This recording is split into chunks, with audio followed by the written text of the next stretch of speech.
ayun nga, malayo na pero malayo pa. Habang proseso, sabi nga namin, kung ilang taon ka ngayon, +10. At hindi ito mabilis o kaya parang makaka-jackpot sa loto, hindi gano'n eh.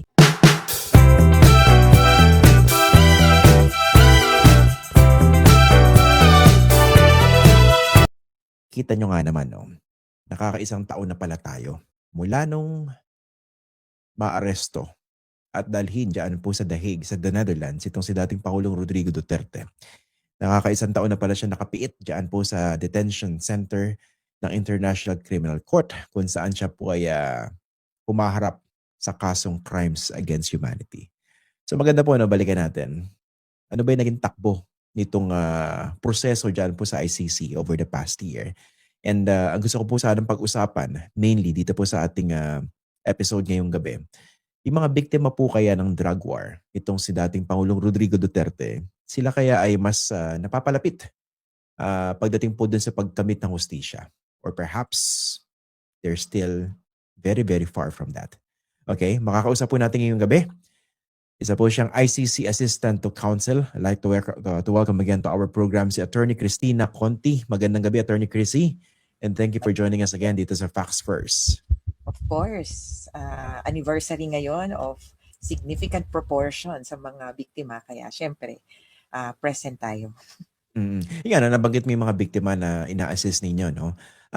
Ano ba yung kanilang parang saloobin, sentimiento 1 year after Duterte was arrested and flown to The Hague?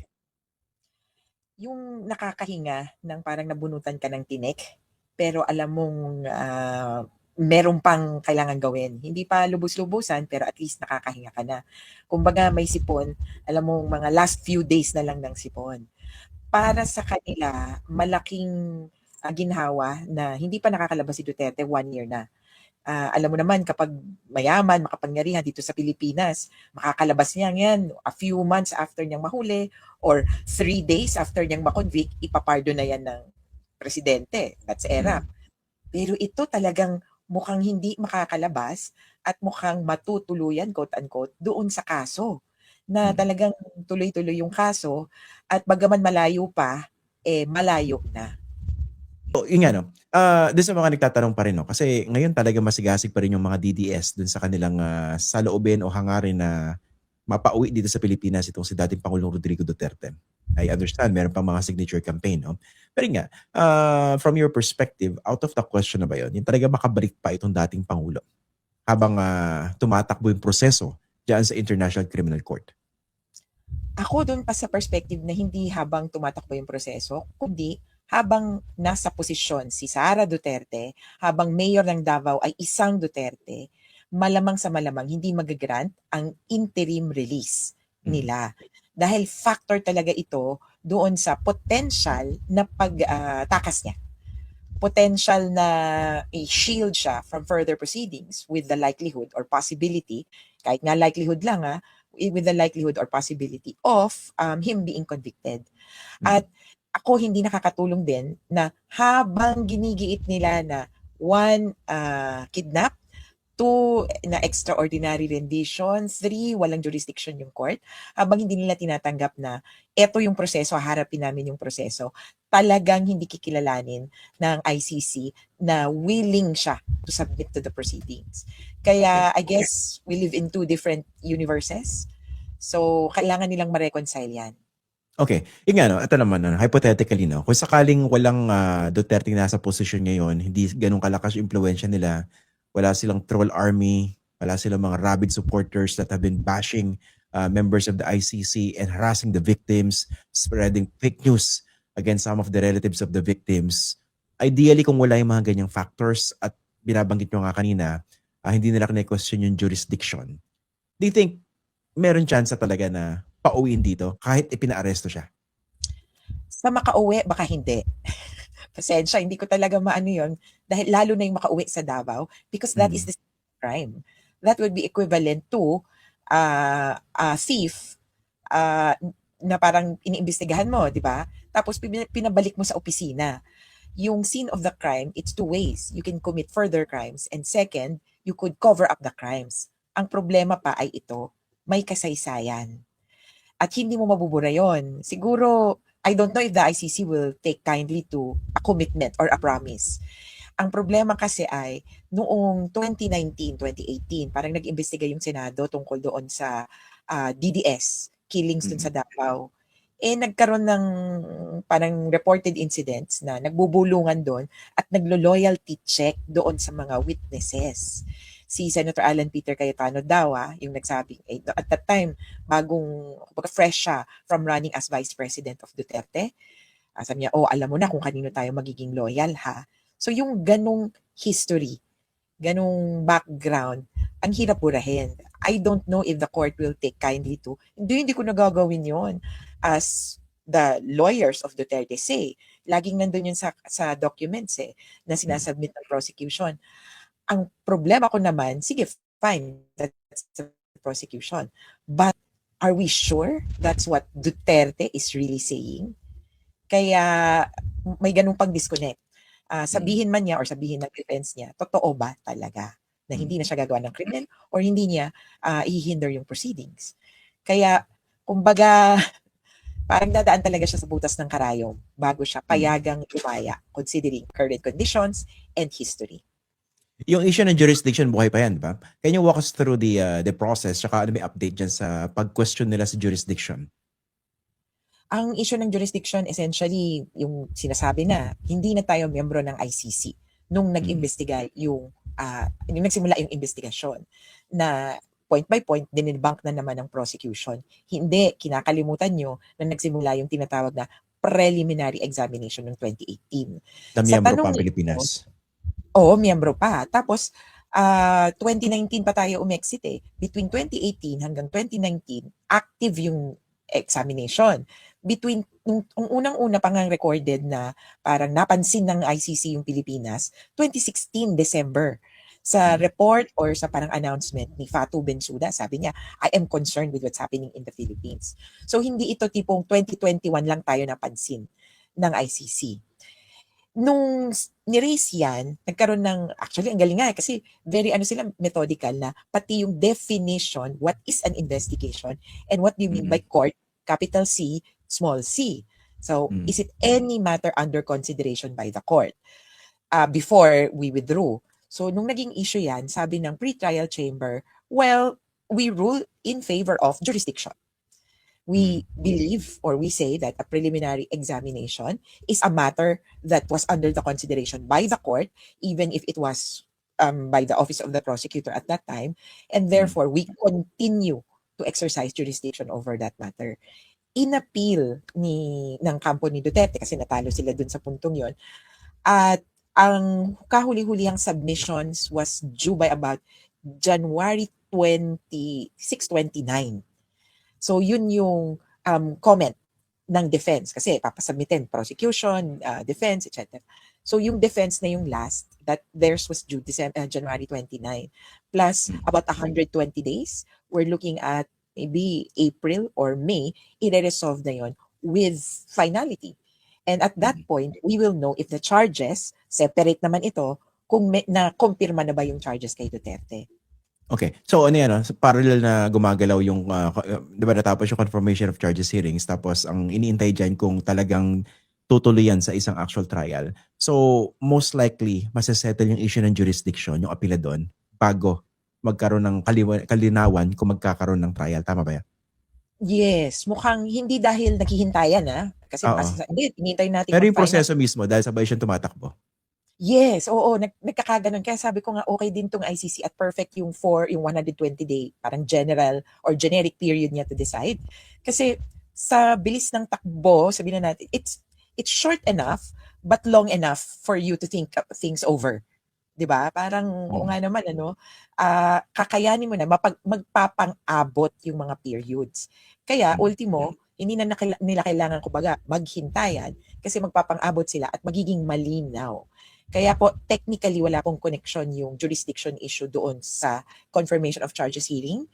Pero by the end of the year, matatapos na lahat yung issue na yan and hopefully may trial proper na tayong makikita. We understand na talagang ano, napaka-meticuloso ng ICC at talagang mahaba yung proseso diyan, no? Kumbaga, ang showcase diyan yung due process eh. This is how you follow due process. Pero I'd like to get your thoughts on this, no? Given na nakakaisang taon na since maaresto itong si dating Pangulong Rodrigo Duterte, what do you think of the pace of the process? Kumbaga ano ba yan? Par for the course, expected lang yan or baka nga bumibilis pa?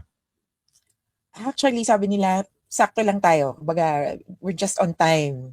According dun sa previous experience nila, about a year after a person is arrested, nagsisimula yung substantive process. So yung confirmation of charges hearing, trial will probably come in 1.5 or 2 years after arrest. Kung nag-confirmation hearing tayo ng September, record-breaking. Kasi parang wow, 6 months lang after the arrest was effected. Ito ay dahil, at dito napapasok yung issue nga ng ay, tama ba yung pagkaka-aresto sa kanya. Ito ay dahil, usually dahil member state pa yung nakahuli, kumakagat yung 2nd out of 3 parang phases. Ako, ano ko na lang to, analysis ko na lang to dun sa implementation. Kasi sa arrest, una, aarestuhin ka according to the law of the land where you were arrested. So as in yung literal taking into custody. Second, you should have been taken or you should be taken to a competent judicial authority. Ito yung dapat sana iniharap ka sa court at tatanungin, actually essentially to verify your identity. Not to establish jurisdiction or etc. But also to give you the opportunity to avail of interim release. Yan. Ngayon, yun yung na-skip. Dinerecho ng third phase or third stage which would be surrender. Na-skip yon. Sa ibang nangyayari, tumatagal dun sa second phase, yung pupunta sa local court, maghihingi ng interim release, etc. etc. Aabot ng 1 year bago ma-turn over sa ICC. Kaya medyo tumatagal din, kaya nagiging 1 year after ng arrest, yung confirmation hearing or substantial proceedings. Okay. Tayo, okay, go ahead. nagpang-abot na tayo. Pero technically may pakiba yung ICC dun sa pag-skip ng second phase. Kasi ang ginamit naman nating argument doon ng Philippine government, meron tayong sariling batas against crimes against humanity at nandun yung option na idiretso o inimbestigahan na ng isang international body itong krimen na ito. Ako, may paki siya na in the sense na nasunod ba, na labag ba ang iyong mga karapatan and so forth. Pero at this stage, at this point, dahil the court is not seized of that matter. Hindi nakaharap sa kanya. In fact, nakasingit yung ganung question sa jurisdiction challenge. Wala kayong jurisdiction sa akin kasi nagkaroon ng grave human rights violations. It will, I think, be decided in that issue. Pero as of now, one remedy that they would have is for compensation. Illegal ang pagkaka-aresto sa akin, so bayaran niyo ko or whatever. So yun yung isang remedy niya, hindi pa niya ina-avail yun. I guess he is also waiting dahil tangential parang mababanggit yun, mapapahapyawan yung tungkol dun sa method ng arrest niya dun sa jurisdiction. But I doubt it will be a big issue dahil wala ang ICC, when they look at things, dun lang sila according to the rules.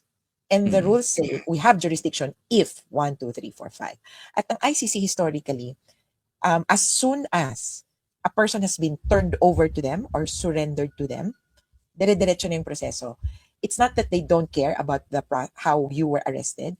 It's that your crimes are so grave that we have to proceed to trial. Kung meron kang reklamo sa paraan ng pagka-aresto sa'yo, may ibang proseso. Yun, baka gusto mo maghingi ng compensation. Okay. Ang inisip ko, ganito, if, kumaga, hypothetically, kung ako'y nasa lugar nitong kampo ni Rodrigo Duterte, pwede rin ba na kunwari, napaka-confident ko na wala naman talagang ebidensya na malakas para iugnay ako dito sa crimes against humanity. Pwede ko bang hindi na i-avail yung iba pang mga remedies available dyan sa ICC para dumiretso na sa trial, magkaalaman. Kunwari, alam ko hindi naman ako guilty. Alam ko maabsuelto ako. Pwede kong sabihin yung aking abogado, teka, alam ko marami remedies pero huwag mo na exhaust lahat yan dahil confident ako. Kasi inisip ko, ganyan, hypothetical to, hindi na bumabata yung dating Pangulo hindi ba? Pag tumagal pa ng tumagal yung proseso na yan, baka kung pagdating ng panahon, for some reason, he's acquitted, ano mangyayari? Tanda mo na, nakailang taong ka na dyan. Whereas kung binilisan yung proseso, kung confident ka, di ba? Sabi niya dati, nung siya yung nasa posisyon, kung wala kang kasalanan, ba't ka matatakot? Di ba? If that principle of Duterte were to be applied now, di ba? Hindi ba pwede rin? What do you think?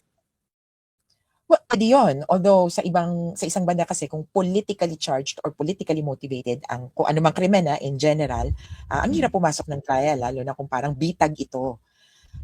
May ganyan kaming pananaw sa ibang mga kaso. Pero dito sa kasong to, the court, as far as we know and as far as we have engaged with it, is fair, competent, credible. At kung meron kang issue sa kanya, katulad ng issue nun dun sa prosecutor, kay Karim Khan, na-address niya. O ayaw niyo kay Karim Khan, o may issue kay Karim Khan, o sige, exit ka muna dyan. So reflexive siya. Kaya ito, may issue ngayon tungkol dun sa Office of the Prosecutor, although nakikita kong parang wala akong nakikitang mali sa pagpunta sa mall nung mga kung prosecutor staff man yon, no, di ba? Wala akong nakitang turnover ng pera o pruweba na nag-receive ng kung ano man. Kaya parang hindi pa ako napapaniwala or hindi pa nabibenta yung Ito ba yung statement. ito ba yung bahagi ng Mali. Maleta narrative? Oo. Oo, kasi totoo may picture. Pero yung picture, paparazzi picture eh. Yeah, nakaw na Pag kuha. tinignan mo tapos nakaw na malayo. Yeah. Hindi picture ng escort Kasi kung ako escort, pipicturean ko ng yung tipong nasa likod ko, di ba? O kaya overt na nasa sasakyan kami, tapos magka-holding hands kami, o alam mo gano'n na ito talaga, ako ang protector nito. Parang gano'n. Ito parang nandun ka sa kabilang kalye, tapos pinicturean mo yung isang babae palabas ng mall. Tapos may dalawang lalaki, bumibili ba ng ice cream ba? Gano'n. So ako Kumbaga parang, zoom in. Ginamit yung zoom ng cellphone siguro. oo, yung pa. Kaya parang, tapos maleta. Ano naman yung maleta? Attorney, since you mentioned yung akusasyon galing dyan sa 18 supposed ex-Marines, no? Although I think may paglilinaw ito si Levy Baligod na hindi naman daw niya pinagbintangan. Medyo naguguluhan ako, no? Pero kasi yun ang initial accusation no? Yan, pwede bang balikan sila ng ICC because of those accusations for imputing malice or motive or ill motive on the part of the prosecutors? Yes, in a sense, if this could be connected to the Duterte administration, lagi namin sinasabi, or to the Duterte group. Parang hindi naman mahirap gawin yun. Obvious naman DDS yung mga nasa likod If it's orchestrated, these are offenses against the administration of justice. Article 70. Same goes for the troll armies, for the supporters, na tinatarget ang judges, tinatarget ang personnel, ang staff ng ICC. It is in place if you are targeting, intimidating, or trying to influence the court for them to decide this way. So, pasok din dyan yung witnesses yung iniisip natin lagi na parang obstruction of justice, di ba? Ganong itsura. Iyan, pasok dyan yung Article 70 or offenses against the administration of justice. The ICC could also look into this as a matter for investigation. So, pwedeng not leading towards prosecution, pero leading towards investigation, katulad nung ginawa kay Khan. Yung kay Khan, it's something administrative, it's something that the court on its own, kumbaga, engaged in. Tingnan nga natin, meron ba talagang ganitong kaganapan? Kaya lang ako, hindi pa ko makapit, wala akong nakikitang credible connection. Lalo na, parang a few hours after pa lang, biglang may pumalag na. May isang nagtataas kamay. Hindi pa ako congressman. Nakakulong pa ako nung sinabing binigyan ako ng maleta. Si Parang, Lilo Diliman. oo nga. Oo, parang, ay, teka, sira-sira na yung script.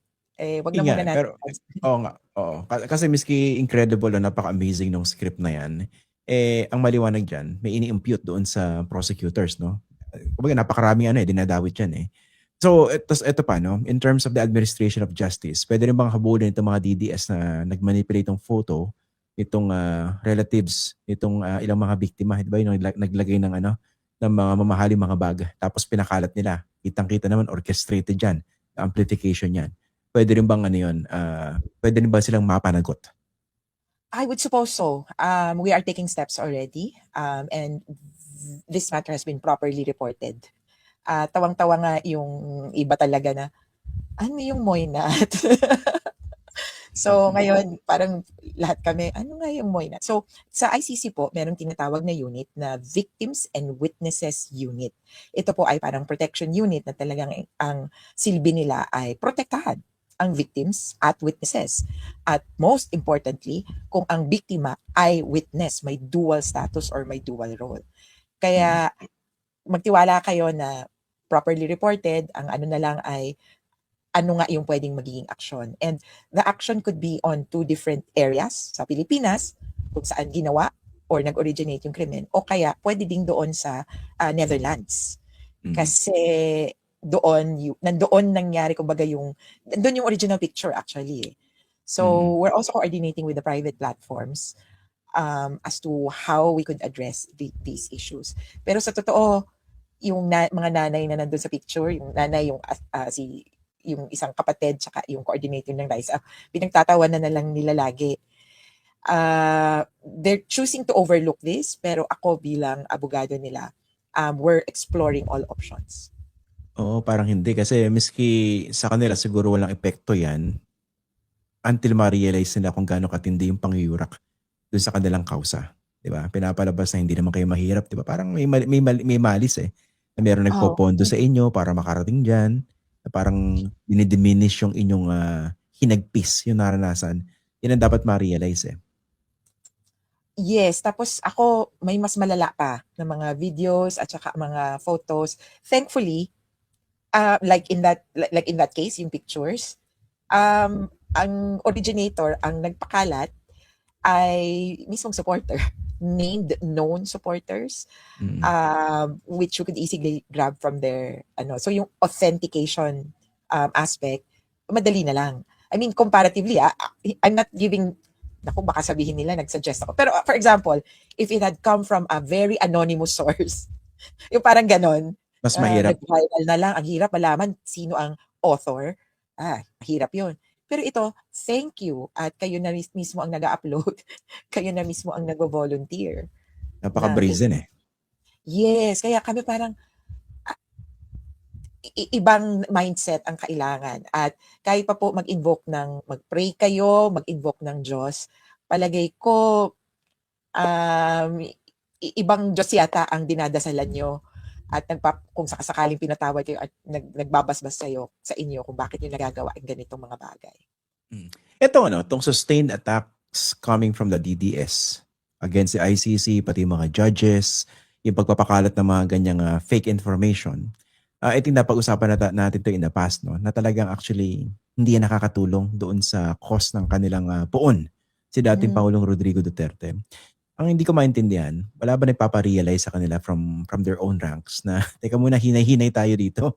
Kasi yung gusto nyo mangyari na pwede sigurong makabalik yung si Tatay Digong, lalong lumiliit kung meron man chance kahit papano dahil dito sa pinaggagawa nito mga DDS na ito. Anong tingin mo ron? Pero ako, I agree. Yun lagi naman ang point ko eh. Bawat kung yung mga nagtatag sa akin. Ang sagot ko lang, tingin nyo napapalaya si Duterte ng arguments nyo? Tingin nyo mapapalaya nyo sila sa pagdadakdak dyan sa Facebook? Sa pag-comment doon sa mga itsura ng mga tao? Tingin nyo ikakapanalo nyo to sa korte? So, kaya lang hindi ko dinidiscount yung point na, oo nga pala, merong isang factor ng paid content creators, paid content, 'di ba? So posibleng may mga troll farms talaga diyan. Hindi pa lang talaga napipinpoint. So shout out, calling out sa NBI, nagpapatulong po kami sa inyo. April last year pa po kami nagpatulong doon sa mga nang troll last year.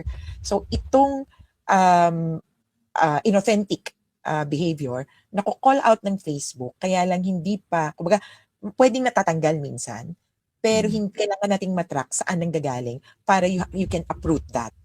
Problema, merong mga totoong tao. Magrereklamo naman yung, hindi kami bayad, ma'am. Totoong tao to. Meron pa nga ibang nagpapadala ng mga picture nila. Hindi, totoo talaga ako.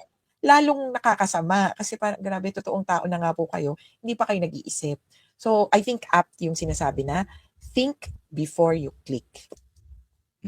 Okay. Finally, Attorney Crazy, no? Yung main point na gusto kong pag-usapan dito. A year after the former president was arrested, do you think the victims of his brutal drug war are any closer to finally achieving justice? Or in reality, talagang napakahabang proseso pa nito? Ayun nga, malayo na pero malayo pa. Habang proseso, sabi nga namin, kung ilang taon ka ngayon, +10. At hindi ito mabilis o kaya parang makaka-jackpot sa loto, hindi gano'n eh.